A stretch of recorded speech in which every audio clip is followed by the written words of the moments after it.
This is the Aftermarket Radio Network.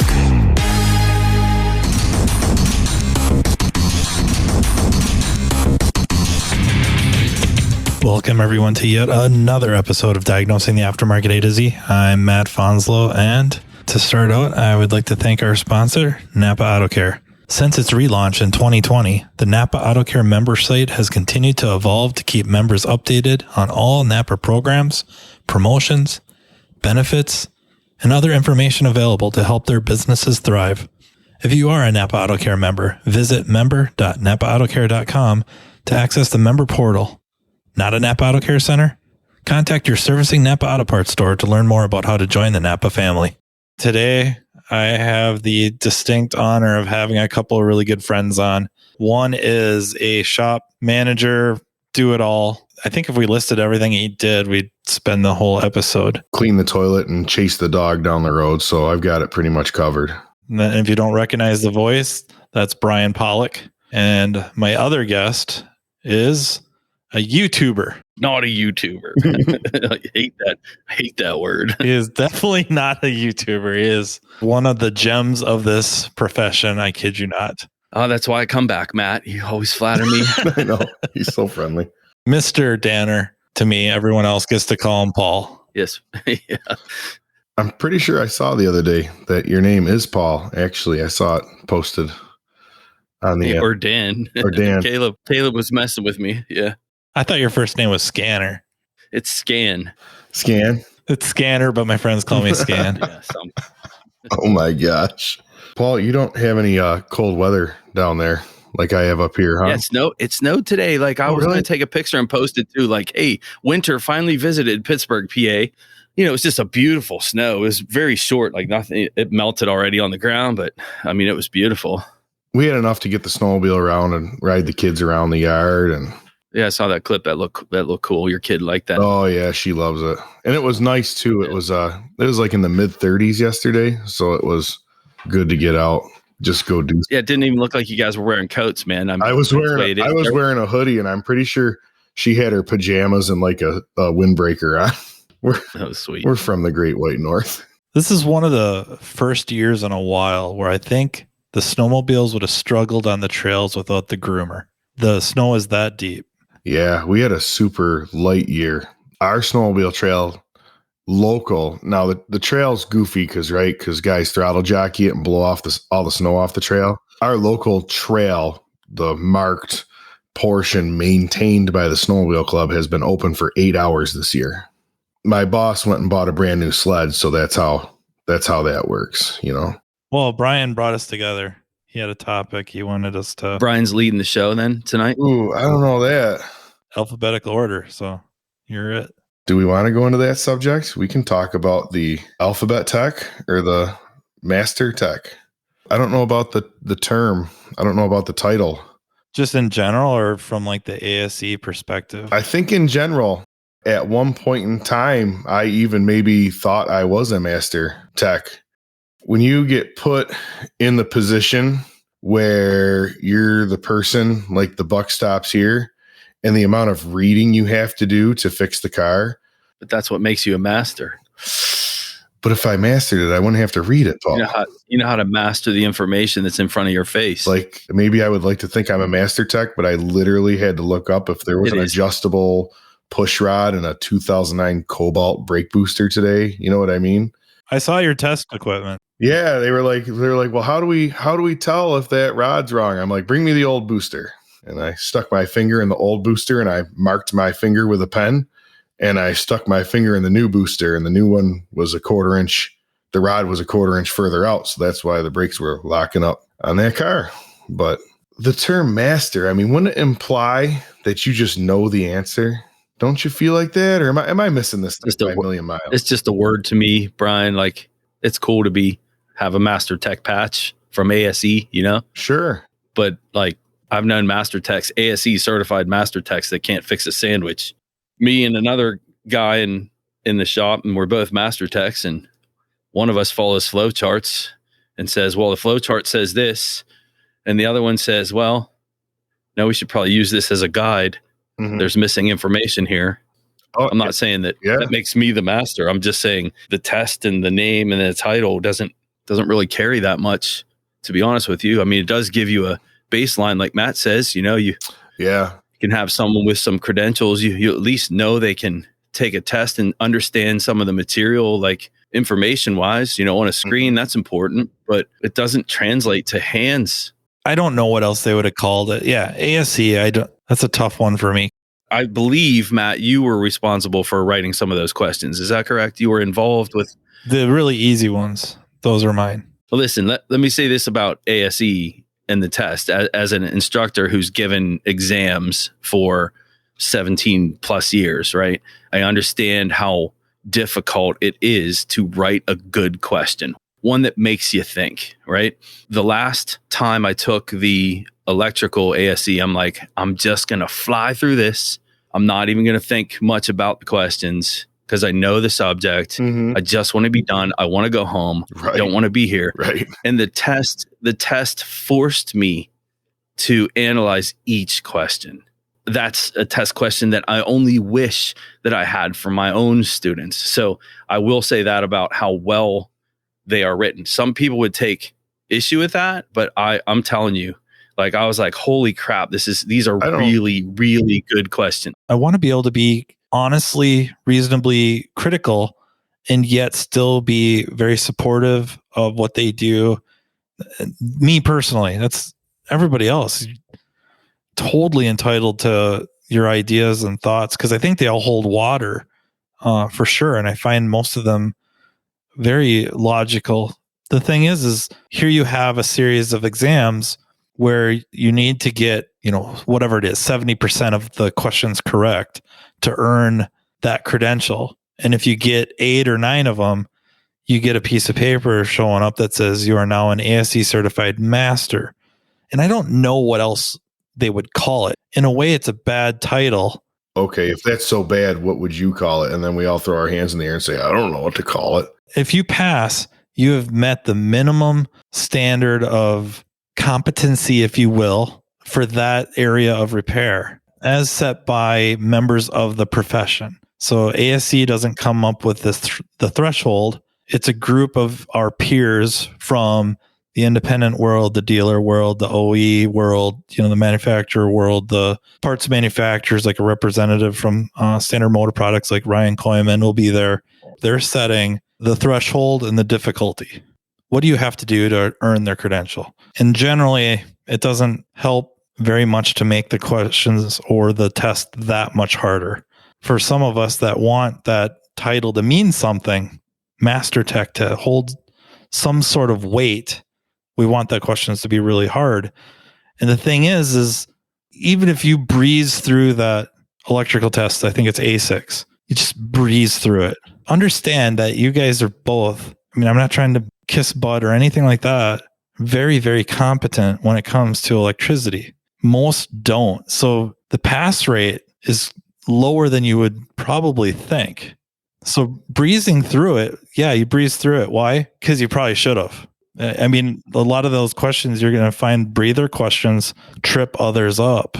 The test is still doing its job. It's just, in a way, give yourself a little bit of credit. Like, okay, like I kind of know my stuff then. I'm like, Bryan, that term Master Tech, not even the ASE version, I struggle with because I start thinking of Master Techs. I'm thinking of guys like Bryan. I'm thinking of guys like Chris Hammond. I'm thinking about guys like Scott Manna, where they walk over to that board and whatever's there, they pull the ticket and they go do it. And they go do it really, really well. And they go do it on every make, every model.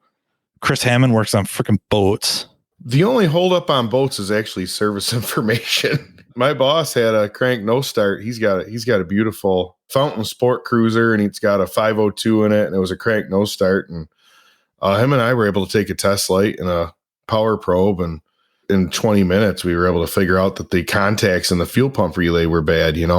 Boats are actually surprisingly simple to work on, to be quite honest. Our technology 30 years ago is what is in a boat. Now, I'm saying inboard, outboard technology. Obviously, outboard engines are alien now. Those are insane. I think you make a lot of good points, Matt, about how maybe the testing's a little bit different for everybody. And that's the trouble with paper tests. There are people out there who are extremely skilled. I mean, like, have more skill in their pinky than I have in my whole body that might struggle taking that test. I guess my problem is with master is not just ASE uses it, but, almost all the manufacturers have a mastery level for their technicians, right? I mean, I guess I'm not sure about Kia or Hyundai, but I'm pretty sure everybody else has a mastery level. So there's so many sets of standards out there, right? I think Hyundai, Kia, if they can swap an engine, 2 engines a day, they're a master. It pays like 6.8 hours to do a short block. That's the reason toolboxes have wheels right there. I'll tell you what. I think that's the part I struggle with is so many people are using the word to describe so many different certifications. And I'm the same way as you. I don't want to come up rough on ASE because they were one of the first. It's not like they came late to the party and started throwing the term master around, right? Like they were probably the ones in the aftermarket that pioneered using, where they were the first ones to use it. And then, like iCar came in and used it. And I just don't think it equates enough to so many skilled hands out there to just take this test and, use that to set the bar for mastery level. It's kind of like you hinted at. It's like, okay, well, what do we call it? If we're not going to call passing their 8 tests mastery automotive repair level, then what do we even call it, right? Isn't these titles we're talking about really ultimately about being able to show the customer where they want to take their cars? We want to be able to hang something in front of our shop that says, hey, you have a better chance coming here with that difficult diagnostic problem than you would at a shop that, doesn't have the blue seal, whatever credential it is you're hanging out there. So, I mean, honestly, as I'm trying to guide a lot of customers to garages that I can say, hey, these guys do what I do, and your chance of getting this thing fixed are much higher if I send you to Bryan's garage or Matt's garage. Like, I'd do that in a heartbeat without even thinking about it. Somebody's near you guys, I'm sending them your way. We just need something in this field that kind of shows that better than ASE does. Not a knock with the sign, but it's more than that. It's a piece of it, but it's more than that. And, talking with Jeff Compton, we should have him on here right now talking about this too. Like, as far as licensing and how that went, if you want to invite other people to get you licensed, how that goes in Canada. It didn't fix their system. Yeah, I think either to lure customers in, or not lure like nefariously, but have them choose you over someone else. Or I suppose if you're looking for a job, that you get the job over somebody that isn't. Those would be the 2 big scenarios. And I think the first one's the larger of the 2. What we need is some sort of practical exam, some sort of actual competency test where people are going to use their hands. Have somebody drive around with a bugged car and see if you can fix it. Well, and you do, and you get a passing grade. I'll give you an example. My wife has a FAA airframe and power plant repair license. She didn't just take a paper test. She had to drive 3 hours away from here to an airport, and for 8 hours, she had somebody proctor an exam where she did different maintenance services on actual aircraft. Yeah, I think about that, and I think about the number of cars in the U.S. versus the number of planes, and what an undertaking that would be to try to regulate. And like huge. And I don't even like the word regulate, because do you really even want to? Do we want our government? Yeah, involved? Do you really want? No. It's like it almost needs to be like just flat no. Yeah, just flat no. Like I have all these ideas on how to fix it, but they're just ideas that aren't even like, you can't, like, there's no way that we can proctor an exam to, I don't know how many technicians are there in the US right now? Is there 600,000? I don't know the number. And what constitutes a technician that's got to pass the test? Does the kid changing oil at Walmart have to pass the test? That was my dream at one point in time. I was like, you know what would fix this whole thing? If people actually had to take their hands and fix a car. Like, and if you can't do that, you can't go buy tools and you can't touch the car, right? I was like, that'll fix this, but I don't know. Does it really fix it? Plus, people are always going to find workarounds, right? How many workarounds do you and I deal with on our daily basis, Matt? I mean, every day. to do something because we don't have this tool or we don't have this or we don't have that. You know, it's every single day we're doing the same exact thing people would be doing, you know, working around the normal channels to get something fixed due to, you know, not having $8 billion for tooling, right? Hey, according to the Google, there's 629,000 employed technicians in the United States. I'm a good guesser, aren't I? The U.S. number. That's like my only actual skill is I can guess goofy numbers close. Why weren't you at Bimmers then? Bimmers was in Las Vegas.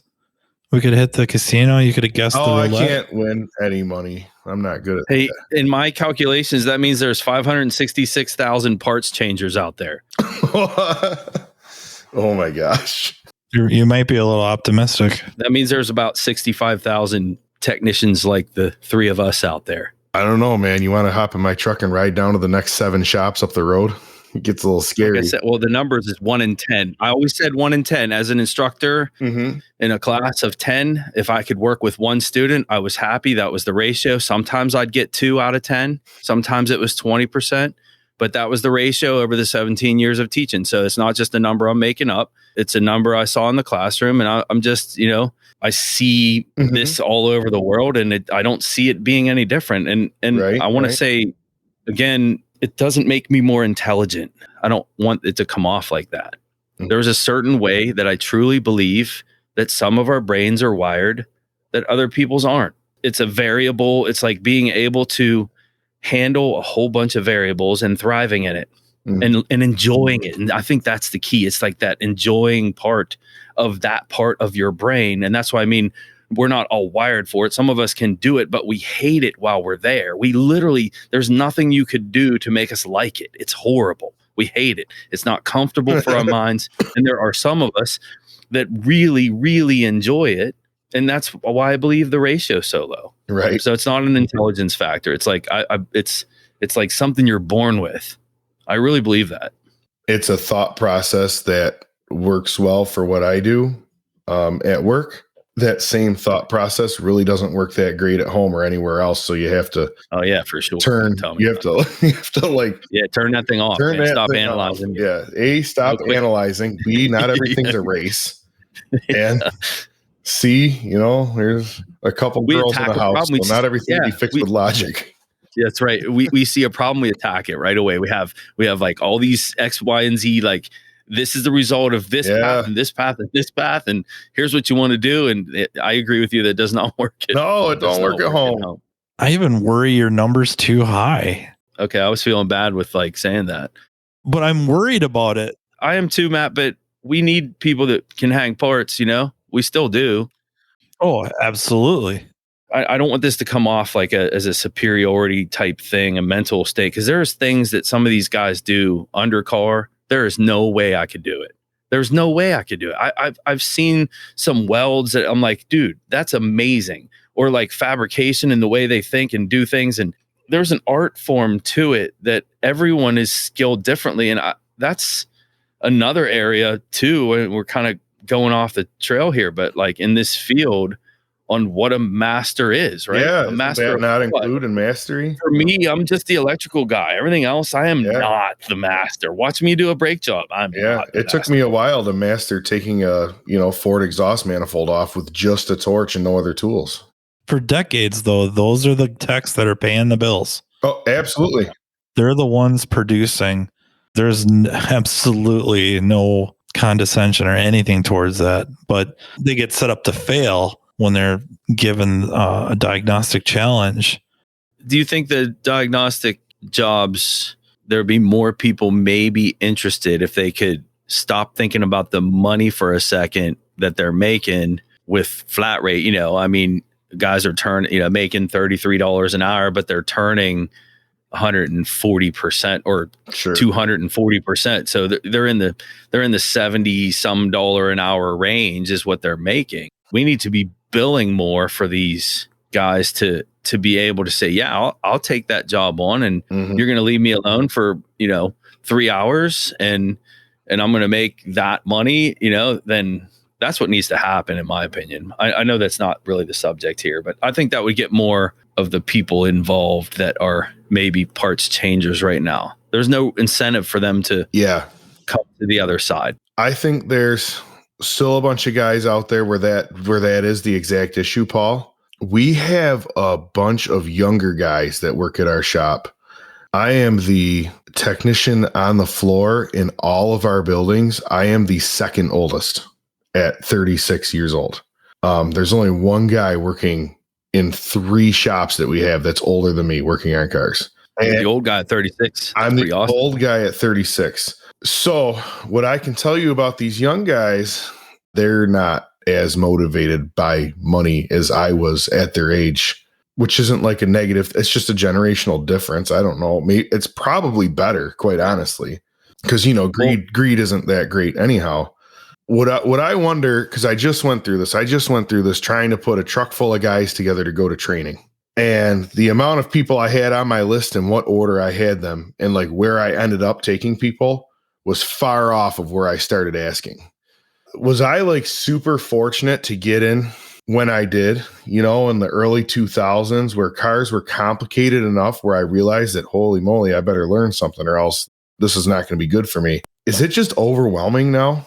The thought of fixing some of these systems on these cars, like, is it just easier because I worked on, because I realize it's all the same because I learned about all that stuff, but like, I'll go all over the place, all over the internet and say 12 volts is 12 volts, whether it's on your John Deere tractor or your Chevy Cavalier or whatever you're working on. I don't know. Is it overwhelming for some of these young guys? Is that why we can't get them to do that? I don't know. I wouldn't want to be getting into it right now. I can tell you that. What a steeper learning curve than I had to deal with, I don't think so though, Brian. I think these young kids come in. We're seeing a new generation. It's not the generation where you grew up working on your car with your dad in the driveway and then you go to school for it. You're talking about a generation that's been plugged into technology from like day one almost, in their lives. True. And for this is what I hear from the school now, the student body is, and I'm not there the day to day. So I get to hear what they say and it's different. It's exactly that. The student population is totally different than it was even 5 years ago. Really? The students that come in now, they're very tech savvy with the computer, with phones, with, looking up information. They're really good at it, but you have to teach them lefty loosey, righty tighty. Like they've literally never turned a bolt. Never take a bolt out. Different. Yeah, man. Yeah. So, that might be a good thing down the road if you can guide those minds the right way and teach them that. So I don't know. Who knows what's going to happen with the next, even 5-10 years with these kids. I see that, and I see the need for instant gratification. So I referenced this once before, but I noticed there's a video game that my kid and I would play separately called Portal 2. If you don't play video games, it's a freaking phenomenal game. Maybe one of the best ever made. But it's a puzzle game. There's no threat of, you're not shooting each other people or, quote unquote dying or anything like that. It's strictly a puzzle game. I don't give up to pass whatever board. I think about it. I explore whatever it is to figure out how to get past this board. And when I get done, it's awesome. And then I move on to the next. My kid will spend 5-10 minutes messing around. Can't figure it out. Google it. Pass the board, and it's the celebration of passing the board as if it was figured out completely by himself. And I see a lot of that with a lot of the younger people is they want to plug the scan tool in or they want to hear the noise, look for something very obvious with a flashlight, not see it, go over, Google it, or use some other database diagnostic tool, pick whatever your favorite one is.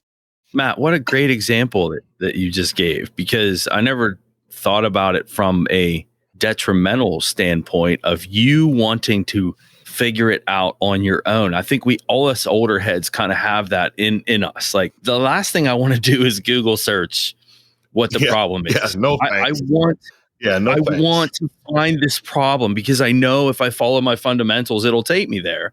But how much is that maybe a detriment sometimes if I would just add that mindset to a quick search and then come back to it? I was just pointing that out with what Matt was saying.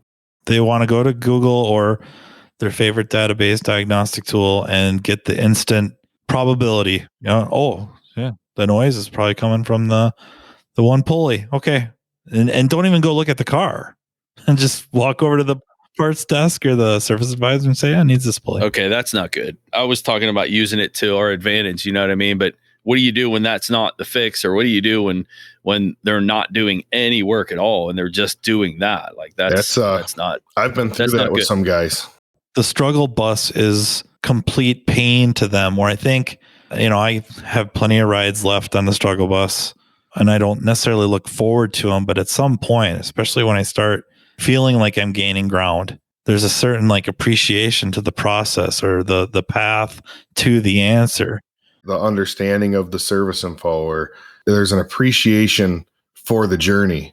It's also knowing how to use your equipment. And that's the key. I think if you can combine the Google search mentality, which is stupid to not use it. If you're fixing cars, it's stupid to not use it. It's your ego that gets in your way of not using it. But if you can master that with the hands-on and you know how to use your equipment and you can like use that as a guide, oh my goodness. Like I would have killed for that when I was started out. Right. I had to go in the bathroom and read like the Snap-on troubleshooter while I was taking a dump to figure out this like Ford Escort that had this lean condition and a broken vacuum hose on the back of the valve cover. Like I literally was reading a manual. These kids have no idea how I have that troubleshooter book in the bottom drawer of this desk. I'm pretty sure the one that's like 3 inches thick. That was a lot to carry. I just showed my age right there. Yeah. The brick was too hard to take in the bathroom. You had to hold the button down if you didn't have it plugged into the car. So. Oh, dude, that troubleshooter book was my Bible in the bathroom. I'd read that thing all the time, especially if it was a car I was working on. I read every page on that car. I think that there probably is a lack of appreciation for the actual journey. Everybody just wants to get that answer, I had a Toyota an 07 RAV4 evap leak today, and I'm like, I'm pretty sure this tank's got to come down. Smoke machines don't work with leaks on top of a tank ever. I had to go over in our parts area and I had to rob some little caps that they use to cover like ports on power steering racks. And I had to manually isolate the tank and run the evap test and watch it run the monitor and pass.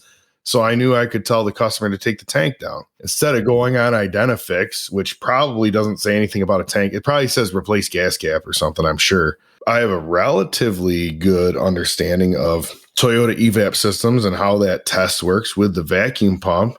But I'll tell you what, after looking at that car for 25 minutes, figuring out what ports off the canister go where, now I have a absolute understanding of that car, which I wouldn't have gotten if I used database diagnostics, right? Like it wouldn't have happened. It's going to help you on the next one. Yeah. Help you on the next one. Yeah. Now I'm like, oh, and that's where you read the database diagnostics and you say, nope, that does not apply to my situation because you recognize it. I mean, that's combining both skills together. That's what's needed. That's what's needed. Unfortunately, we have the Google searching crowd that doesn't do any more than that.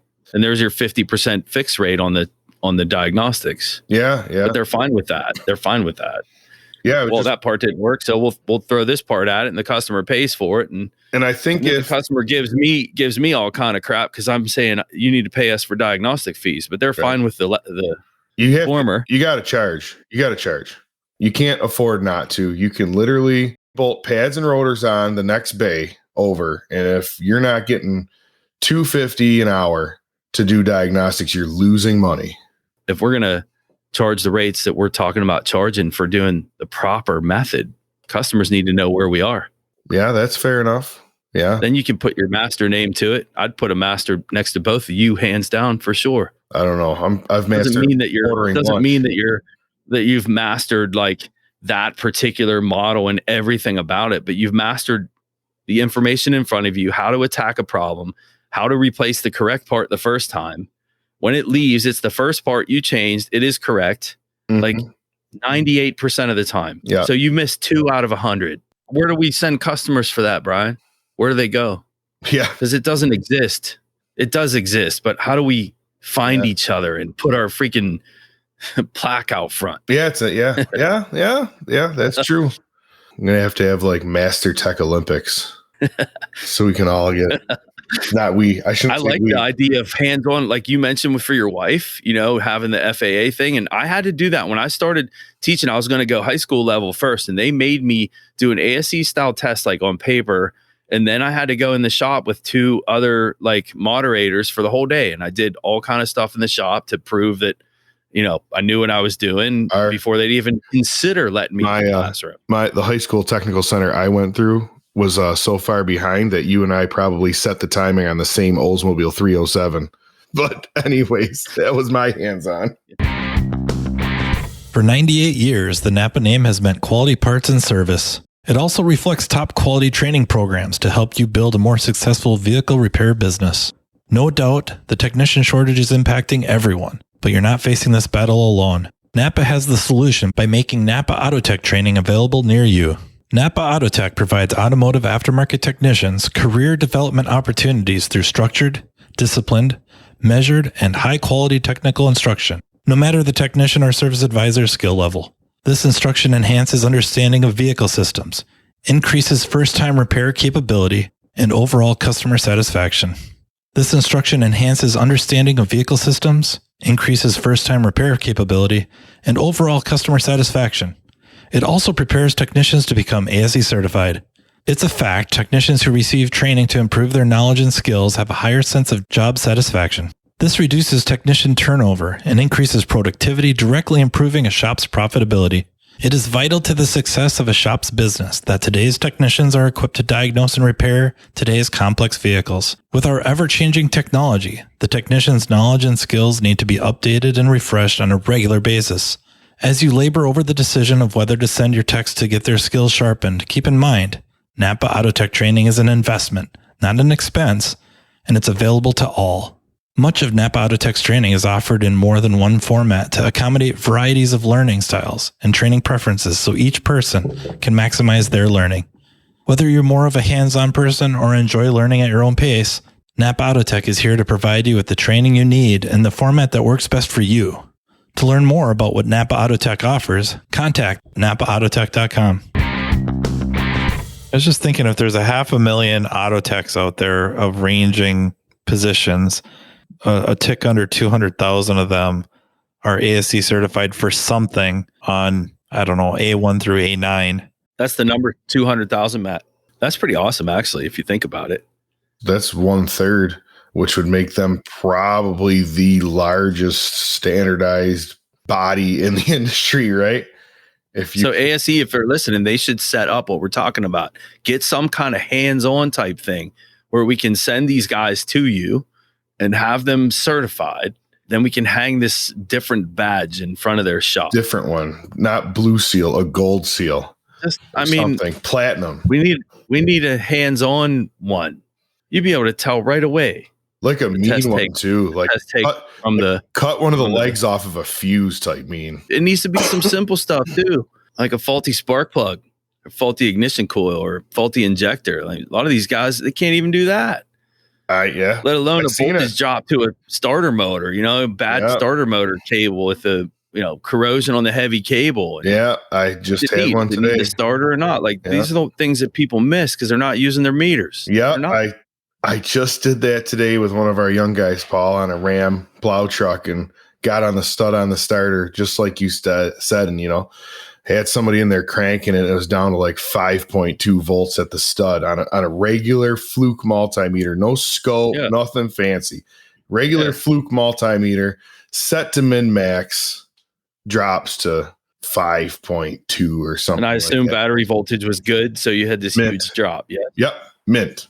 I said, see that? I told him because we were going to do some checks at the starter, and I said, okay. I said, see that corrosion and see that black burning around that nut? I said, we're going to voltage drop test this starter. You're going to learn something today. Even on a car that's not bugged, like show me how you would voltage drop test this, right? Because that's just as important as finding the bad circuit as knowing the good one sometimes, right? Well, sometimes you need the baseline. Yeah, absolutely. But you have to care first, and to care first, there has to be incentive in front of you where you're watching these guys doing these. I've been saying this, I've been preaching this lately, doing these ball joints and brake jobs and different, R&R type stuff. And they're killing it, man. They're making bank. They're making bank. What's their incentive to to come over to the dark side. It's not there. It doesn't exist. No, you're right. And honestly, I didn't realize this before. It was really, I have to give props where it's due. It's Lucas Underwood, David Roman. And honestly, it was a perfect storm with my brother having his shop now and me watching the process. I'm not just cheering for someone else here. Like I'm cheering for my brother. I see it. And I didn't see it before like that. I want to say one thing though, because this is something that I haven't been able to, is for those, even in the pay structure we're currently in, you can carve a path for yourself if you want this. You can right now. You don't need the industry to totally change to walk the path. You just need to be happy with your 40 hours, whatever your pay scale is. Yeah. Like I turned probably average 50 hours flat rate, because and there was other guys in my shop that would average 70, 80 for the week. I didn't care. I didn't care because I was doing the work I wanted to do and I was done and I wanted to go home afterward. It was always making the most I could for the least amount of time. So maybe it was because I was never super hungry for money, but I paid the bills. The path is there. You have to want it though. Yeah. But I think the industry needs to change. I really do incentivize that guy more than what we are. Sure. We need to attract that type of person into this, and they exist in our field now. They're just not being paid right to get them over. And you know where it all starts? It all starts with what you've talked about. You have to charge, right? Like the shop owner doesn't have a money tree. The front counter is going to have to, not be chicken about it. And they're going to have to say, this is what we got to charge to get through this thing. But if the front counter can guarantee it, I think that's the key. And I think you said that to me, Bryan. It's like, I don't think that's a word me and my brother are using. Is this guarantee? Like it's going to be fixed. And I think, it's going to be fixed. You can guarantee it. No, to be clear, you put a fuel pump in a car, you're not pulling that fuel pump back out if it was the wrong call. You're just saying you're going to eat that call. And I think I'm okay with that, but I don't think you should eat the diagnostic work. I don't. You fix it, then you bill for your time, and you don't charge for that first part. That's really what to me that would be the perfect way to do it. I don't know, but I think that'll drive some people nuts. The idea of not billing, but the guarantee. If you could say that, Bryan, if you could say that, like you said, you guarantee that, and you're charging that rate, then what do the customer's going to have peace of mind with that? I would think. Yeah, I told I've like who does that? Who guarantees? I've told the stories multiple times on certain cars that have been to other places and they're not fixed or they've already been worked on. I've had multiple ones in since the first year where we started this thing, and it's like you get the car in the door for your regular diagnostic fee. You look it over. You look at how many systems are screwed up from somebody else messing around with BMWs for the fact that they leak like crazy. You look the car over and you look at how long is it going to take you to get the right answer in each of those systems, how exhaustive, right to the end with that testing. And you say, hey, listen, here's the deal. I can fix your BMW that it hasn't cranked in 6 months and has been towed out of 2 shops. It's going to be probably $4,500 by the time we're done.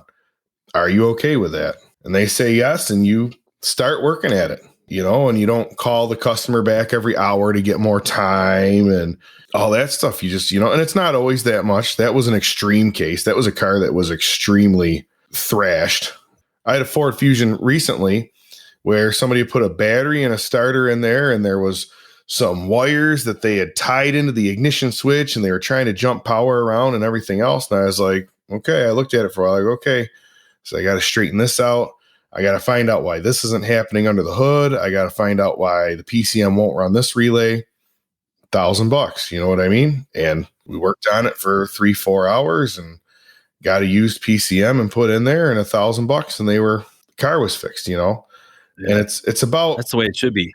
That's the way it should be, Bryan. But here's the key. Like, as you're talking, as everybody else is listening and salivating on how we're like, oh, you got to charge like $500 for me to look at your car or whatever.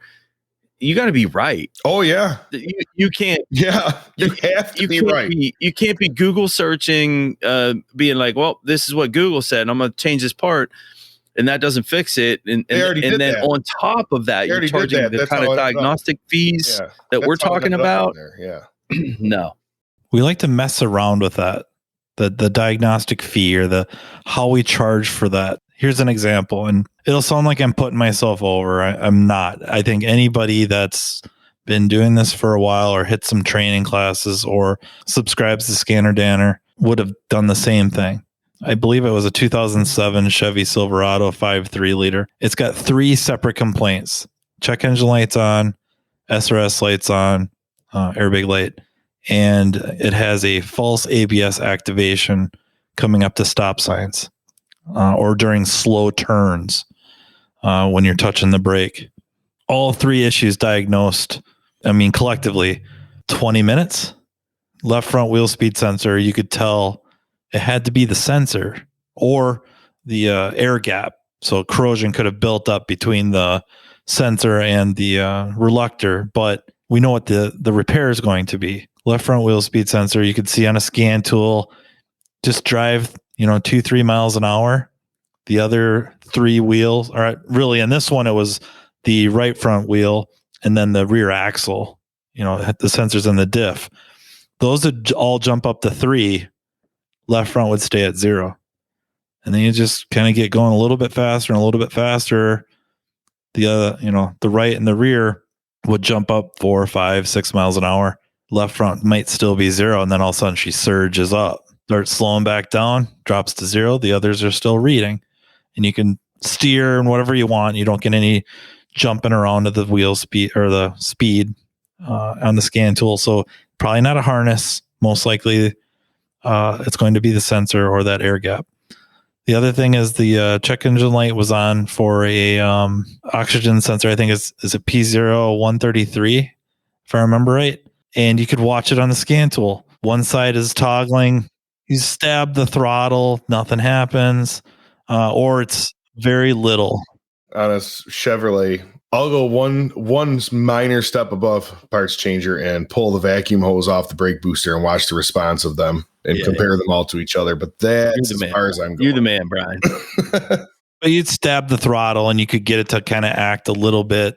It clearly needs I think it was a bank one sensor, oxygen sensor, and then still kind of verify it. But you already know SRS light or airbag light on a Chevy Silverado, what it's going to be. One or both of the crash sensors underneath the radiator. They all go bad. Just one step further, raise it up on a hoist. Luckily, these weren't too bad to access. Stick a resistor in there to trick it. Code goes away. Now I know the sensors are bad.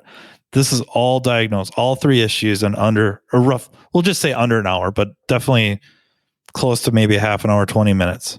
Very, very short test drive up on a hoist. My argument was there should be 3 separate charges.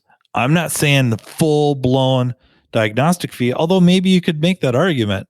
But I don't know that you just, since you figured it out so fast, we're only going to charge once. Because you have to be consistent, and we're literally talking about trying to incentivize guys enough to be bothered with learning. So that's great that you figured it out that fast, or Paul figured it out that fast, or I figured it out that fast.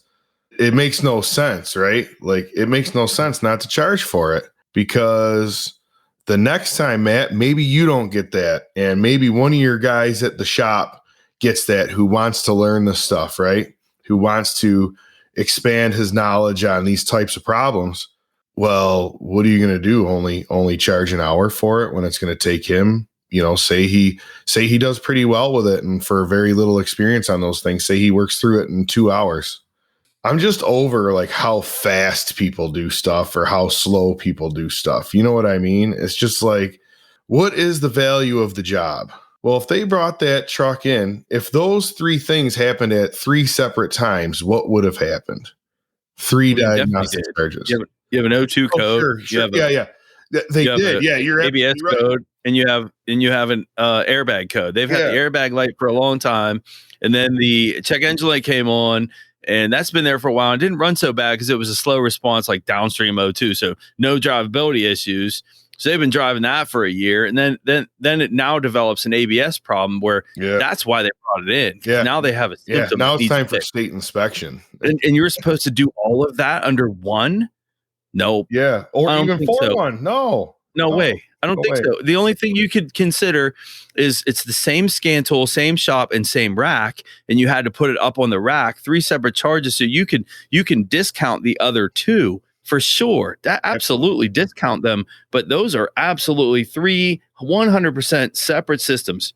Yeah. If you have a brake failure and then you have a tie rod end that's faulty and you need an alignment, those are all separate charges. It's not a discount because it's already in, and you're getting a discount on your alignment because you're getting a tie rod put in. Why are we applying that? You don't discount the tie rod labor because you're doing. You know how much time, Matt, it took you to be able to look at that data on the scan tool and say in 20 minutes that these are absolutely my problems, and be able to put your name next to it and guarantee that that's the fix? Mm-hmm. No freaking way, dude. You paid your dues to do that. Not to mention the ABS fault. When you get down there, you still have an air gap issue that it might be. You might change the sensor and you can't see the damn tone ring that's down inside the hub, and it becomes a problem for you. You know, how quick he did that job is not relevant to the situation. What's relevant is 2 hours on that job if we're talking flat rate, in my opinion. Yep, absolutely. I don't care that it was tested out and proven. Well, if we're talking flat rate and the whole system's broken, like I used to get 1.2 hours when I worked for Pep Boys in the aftermarket for diagnostic work. I got 1.2 hours. So I would get 1.2 for that original ABS fault. We would not, even back then, even in 96, like when I worked there, we would not include the check engine light for that same diagnostic. It would be totally a separate charge. Right. And I would not touch it if they didn't. I have an ABS fault and a check engine light.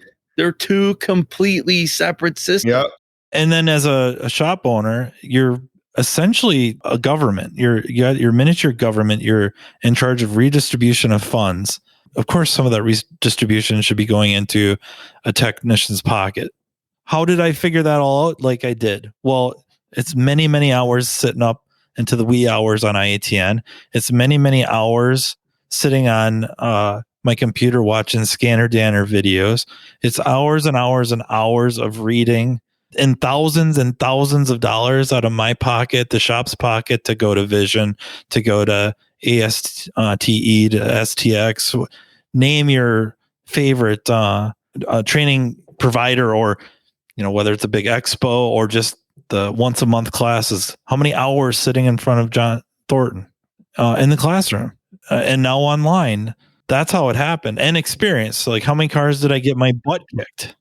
Time out. As you're talking, and I'm thinking back to Pep Boys when I worked flat rate, that would have been 3 hours for me, Matt, for what you just described. Or I wouldn't have wanted to do the job. I would have whined if they paid me to, and still would have done it. But I would have absolutely said, listen, man, I want 3 hours for this job. And they would have paid it to me. They would have paid it to me. You know why they would have paid it to me? Because I had a damn good service writer. And he knew when I made that call, all three of those would be right. And none of those lights were coming back on. So they had no problem selling it. Mm-hmm. Dude, that was 96. I worked at a couple chain stores. There ain't no way. I mean, I used to call the service writer out and have them watch me tell the wipers to jump when they wouldn't put labor on wipers. You know what I mean? Like, there ain't no way. I'd be like, come on, jump on the car. When they put no labor on wipers, Yeah, there ain't no way I'd be working on that for under 2 hours. No way. Well, I mean, ultimately, we're talking about this to help garage owners too. So I'm thinking of my brother, right? And how he would maybe bill for a job like that. He would probably not bill for what we're talking about. And I just think he should be. I think not that long ago, our shop wouldn't have either, Paul. Well, if you have a guy that's fixing them and you don't have to worry about it, you're talking about these systems and you have an expert on the job, you should be charging that way. That way you can afford to pay the expert and he stays with you. So you got to be, as a shop owner, like forward thinking in these conditions, because you're kind of conditioned to, you're looking out for the customer and, she might be this or that, or, whatever circumstances the customer, and that's admirable. Agree. It's such an admirable quality. Sure. And you can't deny it. The problem is you're not thinking about what you could be doing with that money, which you need to pay that technician to help you so you can help more people. That's not happening. Yeah. And the industry wide, it's not happening. Yep. And you got to have that money. Pay your guys so they can take care of the really difficult diagnostic jobs, get them off flat rate, pay them a damn good salary, and your garage is going to be successful. if you're billing properly Absolutely. for it. And that's what we're talking about right here. That's what we're talking about. It's not about money in Matt's pocket alone or money in my pocket. The garage owner should be listening. Charge for this stuff. Pay the damn technician so you can afford to take the day off and be with your family as the garage owner. Yeah. And I think you think beyond that, like you're worried about the customer and what they're doing, but you're taking money out of your technician's pocket and you're living a life where you're hating it. And it's like, when's it going to end? You're working 15 hours a day, 5 days a week, and you're not paying the bills. And that's the norm. That's the norm of the shop owner out there, of the small business shop owner out there. It shouldn't be like that. no. I think it's that. And then I think trying to skirt that is production. If the productivity isn't well over 100%, it's that lack of production that's preventing the shop and the owner and everyone from making money. I don't know. When I see some of these posts out there where you'll hear somebody in a management position complaining about their independent shop that's not at 100%, and what am I going to do about this tech and this, that, and the other thing? I'm like, freaking don't come by my place. Freaking a real solid week across the board for our entire organization, it'd be 70-ish%. If you're in a situation where 70% isn't paying the bills, there's probably something going on where it's just not like something's not right. You're not charging enough. You're not making your margin on parts. Now I'm not saying you should be able to run at 25% and be able to pay all your bills. There's got to be like this whole flat rate manual as the Bible of how long cars are going to take to get fixed. Like our shop, I said on a real good week, probably on an average week runs at 70-ish%. We do just fine. There's all sorts of money for training. There's all sorts of money for new tooling. I don't know how many stupid tools my boss is going to let me buy with his credit card before he's finally like, Bryan, I think it's awesome. Your boss gives you that kind of freedom. You have a really good setup where you are. Yeah. So I don't know. I don't know your boss. I have a if he stack decides to of listen, Autel boxes that are 10 feet high off the top of my toolbox. I mean, if your boss decides to listen, props to him, man, for the way he's taking care of you. Like he's doing it right. I just see it from the outside. Do you know what I mean? And I just think it's awesome. So I don't know your boss, but if he listens, yeah, props to you, man. For Take sure. care of Bryan and give him a raise too, man, because he is the man. Give You him have a raise no idea for all that scanner Danner filming he's doing on the clock. Yeah. No, I'm serious. Like you need to take care of a technician like Bryan. You just do. You do. And I know that. And I see that. Yeah. It's awesome. But he charges, like he charges for time. Good. He should into stuff. You know what I mean? And we need to drop this time shit, man. I'm tired of it. Like time. The value time. of repair. Freaking time. What are you talking about? What other industry do we talk about time? I don't call my HVAC guy over here and I have a problem and I'm like, well, what's the labor time? No, what's the labor for this job? You'd love my boss. He just told one of the service writers today, quit mentioning the amount of hours to the customer on the phone. Yeah, exactly. Yeah. Time. It's not about that, man. Tell her she's going to have $150 into it. She don't know how many hours and this. Like, that's useless information. Well, you're giving them a barometer. Exactly. Yeah. I had a guy share with me today some Canadian news organization that went to some shop sting operation. Oh, and gosh. A minute into this thing, they're talking about the guy charging an hour and a half for a brake job and getting it done in 30 minutes. And they're talking about what a ripoff artist this guy was. I clicked it off. I'm done. I'm not watching this. This is bullshit. It doesn't what are we talking about time? That time shouldn't even been there. That news reporter wouldn't even have been there if you would have quoted a time for that front brake job. Totally onto the value of the job now. You know what I mean? It's not right. It's not right the way the time it used to be irrelevant. Maybe back in the day when mom and pop could change their own oil in their driveway. And I caught some heat recently. I was talking about a job in some group that I did, and our build diagnostic rate or whatever, it came out it was a headache car. It was like a Mazda that some shop said it needs a transmission, and they spread a bunch of terminals front probing it, and I was in there for a couple hours, and when you figure it out, we charged basically like $380 an hour to fix this car. I'll freaking get $380 an hour putting freaking control arms in. Like, what's the problem, bro? You know what I'm saying? Yeah. Like, what's the problem? If you had only this much time into it and blah, blah, blah, and even your margin on this pigtail and blah, it's $380 an hour and that's a ripoff. I'm like, $380 an hour? I'm like, I shipped them out of there for $1,400. The other place told him he needed a $3,800 transmission job that he didn't need. Exactly. They didn't do any testing. Like, all they did was cram multimeter probes into the front end of a connector. Listen, real on that subject, the one of the worst ones that I've had, and I think I shared this, it was a while ago, but I had, and Brian, you helped me with this, my transfer pump on my RV. Oh, right. Okay. The algae in the inlet. Transfer pump, I remember that. To the A3 Cummins diesel, right? Mm-hmm. And I went on Google and I was searching this code and what people were doing. Time after time, post after post after post, people were replacing $10,000 high pressure pumps for this problem. And it was not the problem.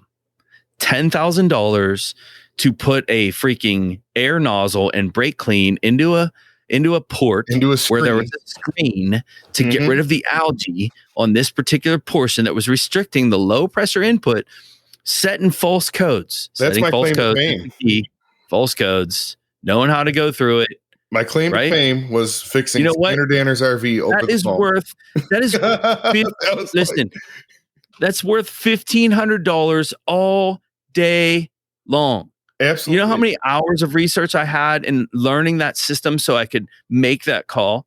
And do you know, getting on the phone with you and you helping me was part of that process? Mm-hmm. I should be paid for that. And in a shop environment, if I'm a customer and I understand what everyone else has been through, and I'm on vacation with my family, and you fixed my RV for $1,500, yeah, are you kidding me? And you're a happy camper, and I'm a happy camper as a customer, and the garage owner's a happy camper too. Mm-hmm.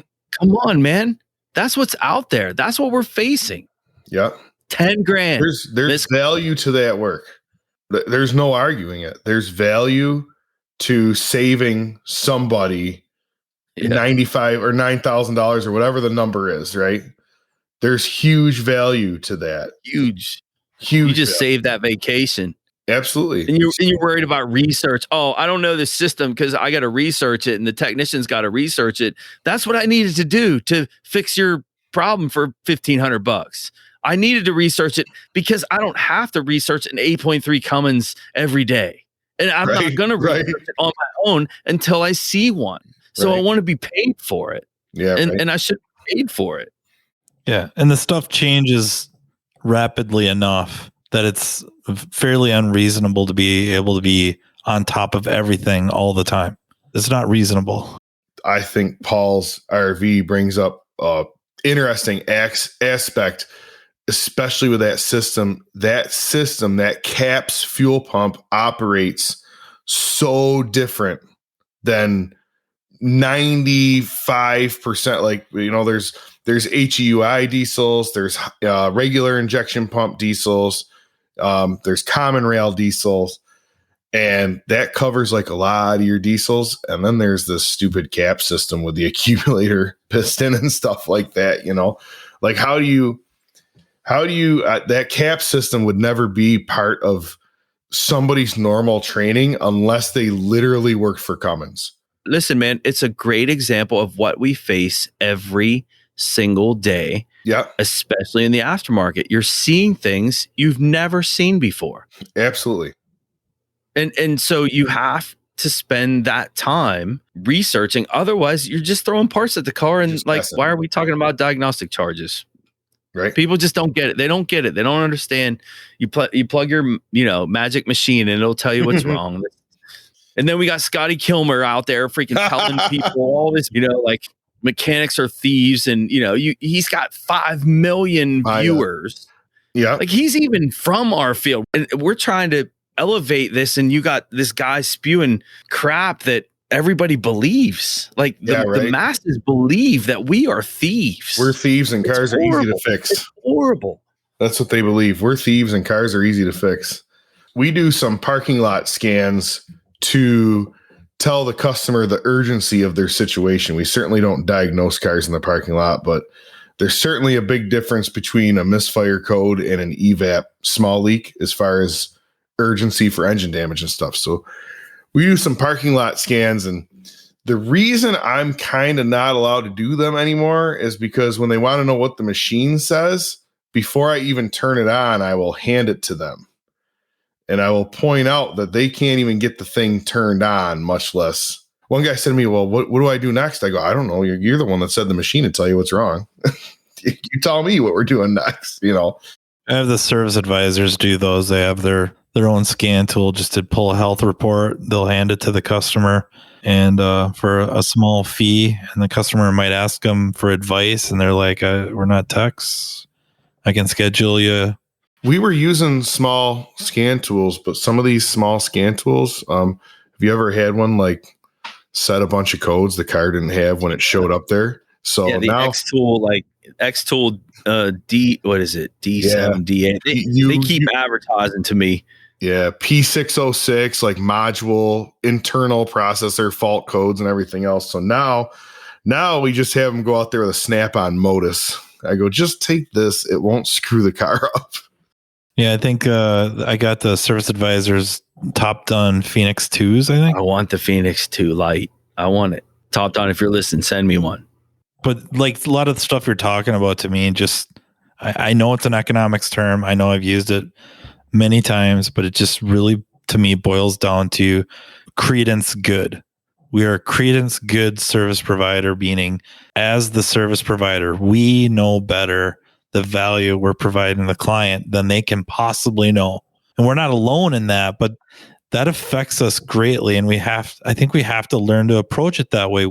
It's on us to explain to them, to whatever you want to call it, educate, prove, whatever words we want to use to justify charging them what we need to charge them to do the stuff we're talking about doing, which is not only taking care of compensation of the workers, the techs and employees, but also keep upgrading the facility.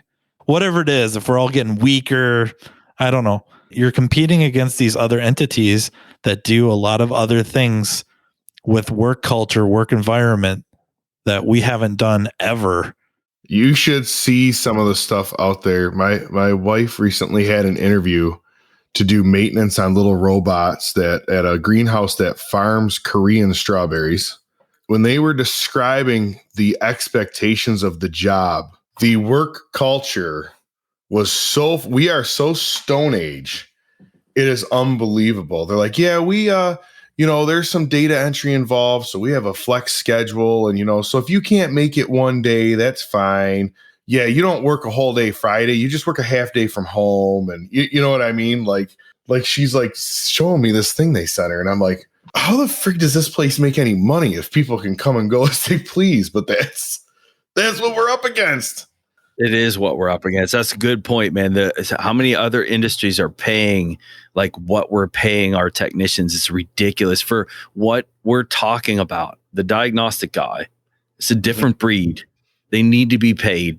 A lot of those entities, which are, maybe a little more on the creative end of things, software, apps, Google, stuff like that. But there's documents after documents after documents that these companies took Fridays and made it optional. And then they'd have days dedicated probably per month where you came to work and you were clocked in. There was no assigned work. That was a day to come up with an idea, collaborate with somebody else, get a group together or yourself and work on a side project. The stuff that came out of that, it ends up being lucrative. And I'm not saying a lot of this translates directly to auto repair. There's little stuff where, you're taking a service advisors aside and saying, hey, don't tell anybody. Don't schedule anything for Friday. Don't tell anybody, but don't leave a 3-hour window for lunch. If you're paying flat rate and some type of incentive, then it needs to be their average for the past 6 weeks for that day. It gets into stuff that's hard to measure, but I think in short order, you would see the ROI. It would be overwhelming. And a lot of it too is, maybe it won't see like the number, but that tech, he's good. She's good. they're getting the offers from other places, and maybe they go interview, because that's smart, right? Go interview, see what the other places have to offer, see where you're at. Okay, maybe it's a couple bucks more an hour, but during that interview process, the shop never buys lunch, or they don't do a regular, Friday the boss runs down and grabs whatever for the grill, and it's a big grill out, or they don't close the shop down early on a Friday to go-kart racing, or they don't close down for the season opener for baseball, or I don't, stuff like that. And all of a sudden it's kind of like, but I enjoy that stuff, and I feel like they care about me. And for me now, like when Danielle was sick, my wife was sick, needed to miss work to be with her at the hospital. There was no question that there was no flack from the shop. There's nobody kind of giving me any kind of static. It was go be with her. And if I popped in to see what was going on, it's like, what are you doing? Shouldn't you be up there with her? It's nice of you to stop in, but it's all handled. We just push things off. Customers are super understanding. They wish the best, and that stuff means a lot. A good shop's going to have that, Matt. That's a testament to you. I meant when I said when you're looking for a employee, like in another life, I'd absolutely love to work next to you. Do you know what I mean? It's a culture you've created. Well, yeah, you can show me how to work on cars and how to fix them and fix them right the first time. What you do though with your customers and the way that they treated that, it's just a testament to your shop. You know what I mean? Like if anybody's looking for a spot, and I don't know who's going to listen to this, but you'd be a fool to not go look at Riverside Auto, and you're in Minnesota. In the frozen tundra. Minnesota. I think that there's a lot of people that are apprehensive that culture will work, right? So our shop, my boss and I, we worked for a chain store, both of us, before we opened this place, right? We started on the dirt floor at his cousin's farm in a pole barn. This is you and your boss? Yep. We started. Yep. He quit. Him and I both quit our jobs in July of 2010 because we had a building. Yep. We had a building, but dirt floor. Dirt. Yeah. Dirt. Everybody should be listening right now. Pay attention. Dirt floor. All we did was work on cars and figure out the next fantasy place we could go to lunch at. That's all we did. How long you been with this guy? August 3rd, 2010 was our first day in our actual building that had a concrete floor and one lift. Yeah, 13 years. We started on the dirt floor July of 2010. We used to call it forever. We call it fantasy lunch. For years, until it moved to multiple locations, he bought lunch 5 days a week. Until we got to the point where it was multiple locations, 5 days a week. He probably still buys 5 meals a week. Sometimes it's lunch, sometimes it's breakfast. Sometimes it's lunch and breakfast in the same day. We go on, we call them field trips, where we shut down at lunchtime and we all hop in cars, or typically at least once or twice a year when we've had more snow. He has a fleet of snowmobiles. I think he's got 22 sleds in the barn. We'll all hop on snowmobiles and go ride. Go work with Bryan. Man, I changed my mind. I'm going north. Yeah. You want to swing? Well, wait, that's the wrong direction. Maybe I'll swing by and pick you up, and then we'll head up. So people will say that, well, this is you can't be giving away that much time and this, that, and the other thing, taking these hours off, buying all this lunch and everything. We have 3 buildings with like 20 people working now in 13 years. We don't use the F word. We don't have flat rate. We don't have hourly with incentive. Everybody is paid straight hourly. You show up to work and you're sounds like you guys got a winning formula there, whatever it may be. Yeah, the formula is like, try to be nice to people and buy a lot of food for the guys. That's what the formula is. Yeah. Especially when you're 6'5" and freaking state wrestling champ Bryan Pollack. Did you know he was a state wrestling champ, Matt? I just assumed. Do you know when I realized it was at this last training event? We were going down this hill full of pine needles, and like you were going to wipe it. Like if you tried to stop, if you put the brakes on, you're going to fall flat on your back. Yeah, there was a road at the bottom of this steep hill that all the skinny guys walk down. Yeah. I watched Bryan going way too fast on this hill. I'm like, he's done. I'm going to I thought I was going to the freaking- hospital, so I had to grab a tree. He grabbed this tree, this pine tree, tore his arms to shreds, his forearms. I swung But, around like it. he totally stopped himself. It was like I was pole dancing. I was impressed, man. You do not see a big guy like that size doing that kind of maneuver. Like you just don't see it. I wish acrobatic. I wish I had the camera on him for that. It could have been like a really good like YouTube short, man. There were multiple YouTubers that actually watched it, but nobody had their camera out there, just staring at me with their mouth open. Yeah, I was impressed. They were like, "Holy crap! What the heck?" I didn't know the refrigerator could pole dance. No, yeah. If you've seen Bryan, he's a big guy. He's a big guy. Do you know? Did I share this? I don't know. I may have. My interaction with Bryan, the first time I met him, was with Matthew Skundridge. So we had a mutual friend. We're at a training event. I just wanted to get coffee on the other side of the room, and I couldn't get through the room without, people stopping me. I had Bryan run interference for me. That was my first meeting with Bryan. So he's a big guy. I fit you and Matthew behind me, which Matthew's not. That's not tricky to fit him behind me. Yeah, I could see the state wrestling champ in you, Bryan, on that maneuver. Absolutely. That was many years ago. Yeah, I showed up to the first day of wrestling and I didn't see any ring posts and ropes. And yeah, this was like Greco-Roman wrestling. I hate to use the word real, but I think I'm going to have to use it. It was real. Rulon Gardner, wasn't he a big time Greco-Roman wrestler? He was. I think he won the Olympics. My high school wrestling coach coached an Olympic champion, Lou Roselli. Lou Roselli grew up about 15 minutes from my house. I was very fortunate to have that connection with that coach. He was a really awesome human being. So, all right. Well, thank you, sirs, for joining me, talking about all manner of things, but specifically the plight of the Master Tech. And then it sounds like we're going to have to do another one on tools and equipment. Yeah, that and staying the heck off the Snap-on truck. We could tie that out together. Yeah, I really appreciate you guys coming on. Yeah, no problem. Anytime. Appreciate everyone listening, and really appreciate our sponsor, Napa Auto Tech Training. And if you have any comments about the show, don't hesitate to reach out to me. I got many ways to reach me. Email me at mattfonslopodcast@gmail.com or via social media. Thank you to the Remarkable Results Radio podcast and to Tracy, who is going to earn it editing this. Work your magic, Tracy. She'll slim it up to 48 minutes, I'm guessing. All right. So until next time, everyone, take off, eh? You've been listening to Matt Fonslow, diagnosing the aftermarket A to Z on the Aftermarket Radio Network. Follow Matt on your favorite listening app. He's very interested in what you have to say. Let him know what you'd like him to cover and come on the show. Matt is all for advancing the aftermarket. Find Matt Fonslow on social media and connect or on aftermarketradionetwork.com.